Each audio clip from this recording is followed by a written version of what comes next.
দুই বন্ধুর রান্নাবাটিতে তোমাদের সবাইকে স্বাগত। আজকে তোমাদের সাথে একদম গরমকালে ছিমছাম একটা রান্না শেয়ার করব। চলো তোমাদের সাথে শেয়ার করতে করতে আমি রান্নাটাও সেরে ফেলি। পটল ডাল রান্না করে নেওয়ার জন্য প্রথমেই পটলগুলোকে পরিষ্কার করে হালকা হালকা ছিলকা রেখে তারপরেই পটলগুলোকে পিস পিস করে কেটে নিতে হবে।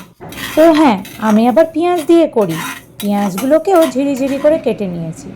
তোমরা চাইলে নিরামিষ দিনে করতে পারো, সেক্ষেত্রে পেঁয়াজটা ইউজ করো না। তবে এক্ষেত্রে একটা গল্প বলি। যবে আমি দেবভূমি থেকে ঘুরে এসেছি তারপর থেকে পেঁয়াজটা কিন্তু আমি বৃহস্পতিবার ভেজ হিসাবেই রান্না করি। এটা অবশ্য যে যার নিজস্ব পার্সপেক্টিভ। যাক, এখন কড়াতে প্রয়োজন মতো মুগ ডাল নিয়ে সেটা ভালো করে ভেজে পরিষ্কার করে ধুয়ে সিদ্ধ করে নিও। এখন তেলের মধ্যে পটলগুলোকেও ভালো করে লাল লাল করে হালকা নুন দিয়ে ভেজে নেবে। ওই ভাজা তেলেই ফোড়ন দিয়ে নেবে। ফোড়নের জন্য আমি ব্যবহার করেছি তেজপাতা, শুকনো লঙ্কা আর গোটা জিরে। মশলাগুলো থেকে ভালো স্মেল বেরোলে পেঁয়াজগুলোকে দিয়ে লাল লাল করে ভেজে নিতে হবে।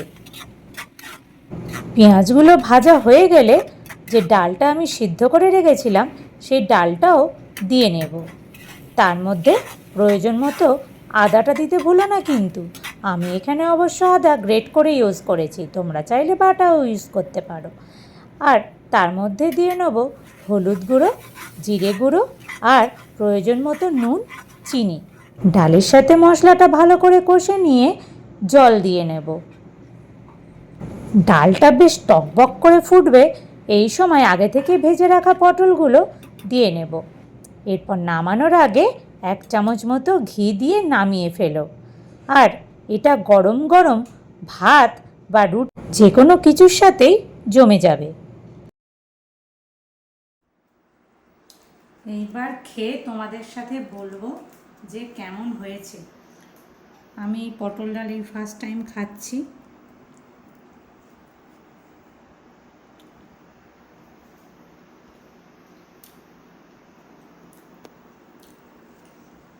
রুটি, গরম ভাত যে কোনো কিছুর সাথেই এই ডালটা খুব ভালো যাবে।